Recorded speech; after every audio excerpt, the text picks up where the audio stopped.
Hello, my name is Debbie Reynolds. They call me the Data Diva.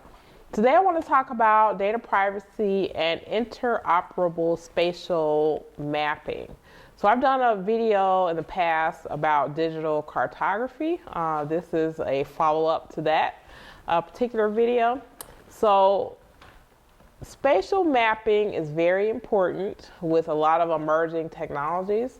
So think about, let's say, GPS, or like, let's say you get an Uber and all that, those types of things. So all those things need spatial maps, but we're moving into a more sophisticated, more complex area of computing, especially things like the metaverse and people using like IoT devices.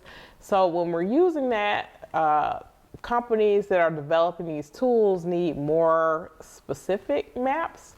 Let's say if someone's wearing glasses and they're outside and they're doing like an augmented reality experience, they just need more detailed information than a regular map would give them. So what we're seeing is companies trying to come together to create these types of maps, like different map layers that'll give them more information. One of the biggest issues or challenges in the marketplace up to this point is there is a free or a non-for-profit organization called Open Street Maps that has been developing maps for many years, and they still keep that up. But in terms of private the companies, the king of the hill in mapping data right now is Google. So Google has the most expansive maps right now. They're don't necessarily have to share with anyone unless they want to pay for it. But there is a group called the Overture Maps Foundation, and it's hosted by the Linux Foundation.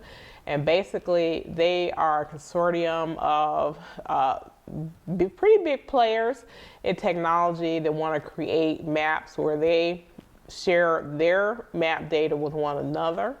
And possibly have other people join so that they can create these more detailed maps. So some of the companies involved with this early effort are Meta, Microsoft, AWS, and TomTom. So the idea is to create, have these forces come together, whoever wants to come in with this group, create maps that are interoperable that they can share. And so being able to find ways to collaborate, make this information interoperable so that all these different tools and platforms that they're creating with maps can be updated in a very sophisticated way. So these maps are going to be used for things like I said, like metaverse, autonomous vehicles, Web3, the decentralized computing. So these maps will get very detailed. They're going to start releasing their first data sets at some point in 2023. They're going to start with the basic layers and then try to add more enhanced layers in the future. I think this is going to be very challenging because, as I said, the top map maker right now in the U.S.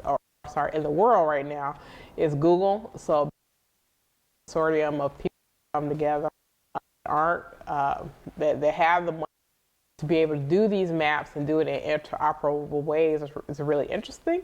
I think interoperability is vital for the future of a lot of these technology or emerging technology spaces.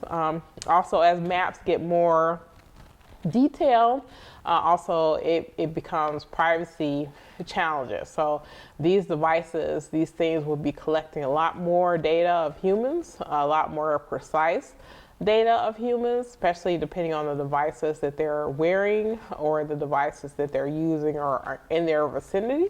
So I think, hopefully we'll see a lot more information about what is happening with the Overture Maps Foundation and also how they're going to collaborate with not-for-profit volunteer map organizations like Open Street Maps. That's it. Thank you.